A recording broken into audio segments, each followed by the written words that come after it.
আপনি কি সত্যিই জানেন কোনটা পাপ আর কোনটা পুণ্য? নাকি শুধু ভয় পেয়েই বেঁচে আছেন?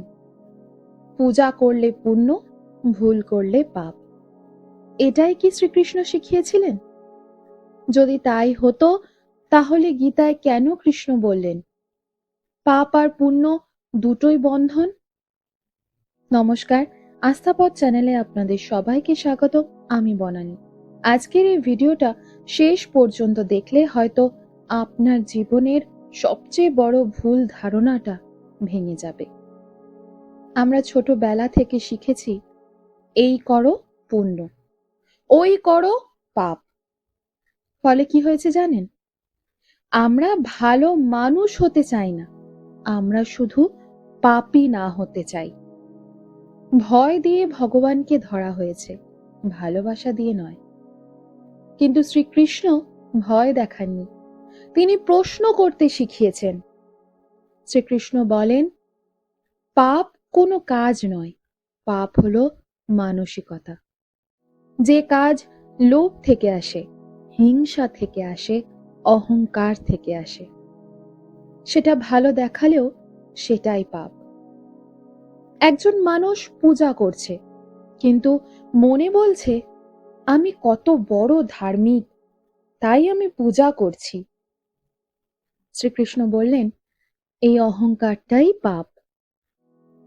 আমরা ভাবি দান করলেই পুণ্য, মন্দিরে গেলেই পুণ্য। কিন্তু কৃষ্ণ বলেন, যে কাজ ফলের আশা ছাড়াই কর্তব্য মনে করে করা হয়, সেটাই পুণ্য। কিন্তু এখানেই থামেননি কৃষ্ণ। তিনি বলেন, পুণ্য একদিন ছাড়তে হবে। সব থেকে ভয়ঙ্কর সত্য কি জানেন? শ্রীকৃষ্ণ বলেন, পাপ হলো লোহার শিকল, পুণ্য হলো সোনার শিকল। দুটোই শিকল। যতদিন তুমি বলছো আমি পুণ্যবান, ততদিন তুমি মুক্ত নও।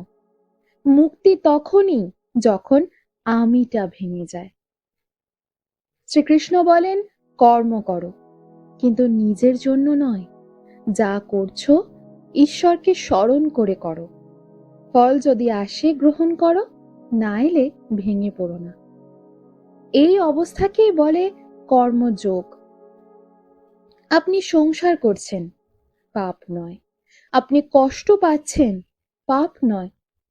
পাপ তখনই যখন আপনি কাউকে কষ্ট দিয়ে নিজেকে বড় ভাবেন। আর পুণ্য তখনই যখন চুপচাপ ভালো কাজ করে কিছু আশা রাখেন না।